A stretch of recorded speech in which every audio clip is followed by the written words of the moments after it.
yakin Tuhan memberkati, ku yakin Tuhan melindungi, burung di udara Tuhan pelihara karena kasih-Nya. Tuhan selalu menolongku, selalu menjagaku, sehelai di rambutku tak akan terjatuh tanpa seizinku. Tuhan selalu menolongku, selalu menjagaku, Dia mengenyangkanku dan meliharaku seumur hidupku. Ku yakin Tuhan memberkati,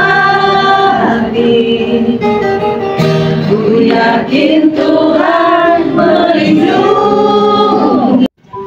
Suami saya tadi bisa dikerjakan, semua kan di rumah kan pada saat COVID. Terus saya bilang sama suami saya, kita datangin dokter yang kedua. Saya yakin dokter itu pintar, pasti dokter itu tidak akan mengoperasi saya. Saya datang ke dokter kedua, apa hasilnya? Saya harus dioperasi. Saya nggak percaya lagi, saya andalkan manusia. Saya datang lagi ke dokter ketiga, hasilnya sama, saya harus dioperasi. Saya masih berharap satu dokter lagi. Oh, ini pintar dokternya, saya bilang. Dia tuh nggak main operasi-operasian. Saya yakin. Datang lagi, tetap saya kecewa. Karena apa? Saya mengandalkan manusia. Saya nggak ngandalin Tuhan. Saya ngandalin manusia. Saya hanya berucap dokter hebat, dokter pintar, dokter ini. Tapi saya kecewa. Yang ada ke dokter kelima, saya dibilang nggak bisa jalan. Kalau ibu gini nggak bisa jalan, Bu. Ini O3 luasnya ini. Saya kecewa, saya nangis. Saya memang terakhir sebagai Kristen, tapi dalam kehidupan saya yang sesungguhnya, saya nggak menjalankan secara benar. Saya sibuk di luar dengan kegiatan-kegiatan yang hedon, arisan, pokoknya hedon.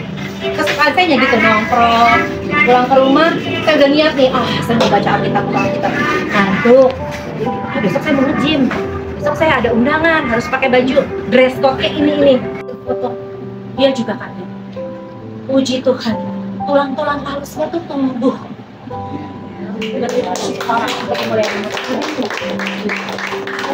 Oke Bu, ya udah Ibu diet secara paten, nanti 4,5 bulan kembali lagi baru gitu.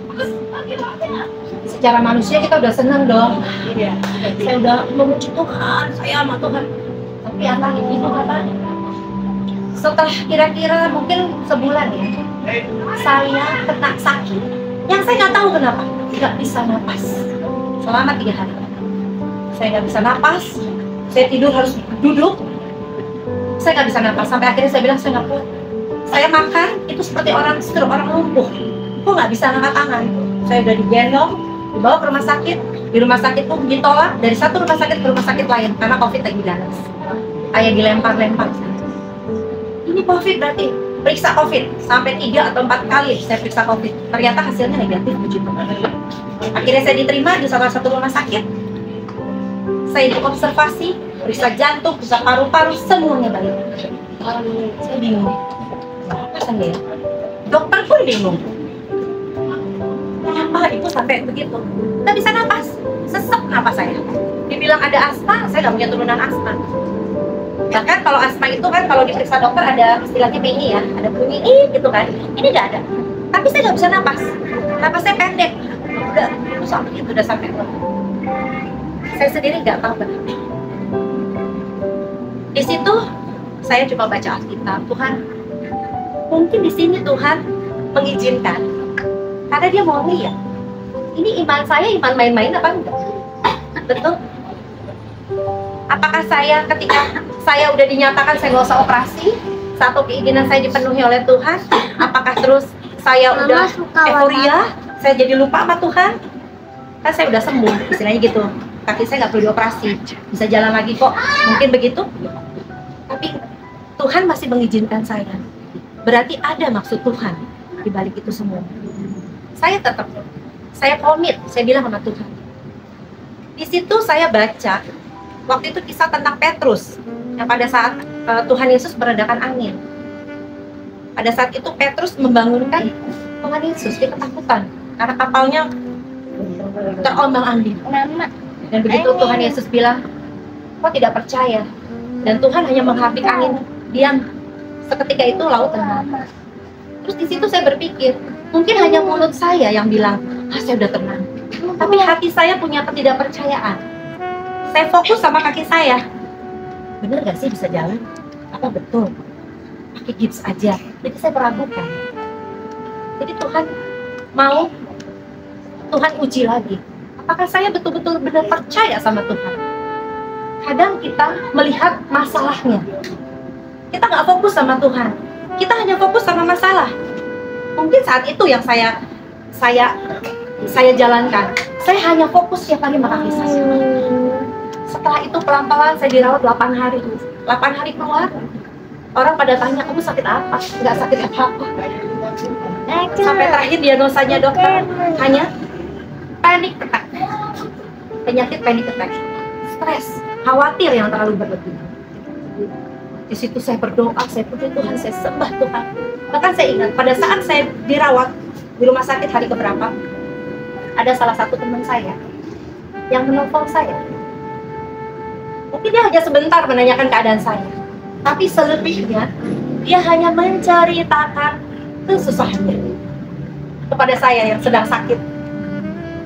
Tapi saya menerima. Saya nasihati dia, kamu jangan begitu. Saya sama Tuhan. Dan puji Tuhan, pada saat saya memberi kekuatan buat orang lain, penyakit saya tiba-tiba hilang. Nafas saya lega lama-lama lega. Berarti saya percaya kita jangan fokus sama masalahnya. Tetap kita fokus sama Tuhan. Kalau kita fokus sama masalahnya, udah saudara-saudara, kita lemah. Kita selalu fokus sama Tuhan.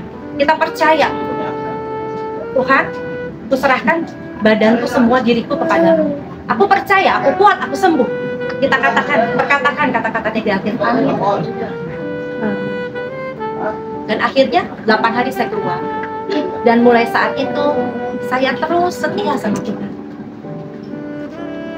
Saya terus melayani Tuhan. Dan saya percaya dalam keadaan apapun, mau susah, mau sedang, andalkan Tuhan. Terus kita setia sama Tuhan. Amin. Dan seperti poin tadi yang saya bilang, penderitaan membawa penggenapan rencana Tuhan. Begitu juga dengan diri saya. Penderitaan yang saya alami membawa penggenapan. Mungkin kalau Tuhan tidak kasih saya jatuh, tidak izinkan saya jatuh, saya nggak ada di sini sekarang ini, Bapak Ibu.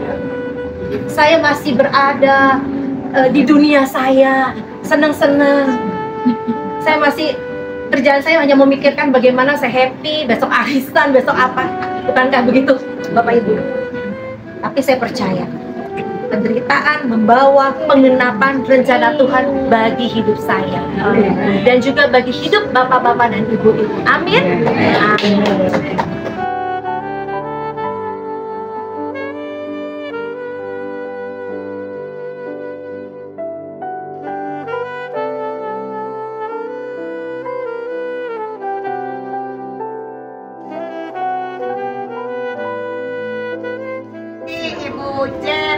Jen Catherine Siombing, Ibu Damen, Ibu Siska, Pak Yosef, dan Ibu Nuning atas berkatnya, Ibu Ciel atas berkatnya pelayanan tempat ini. Tuhan Yesus memberkati.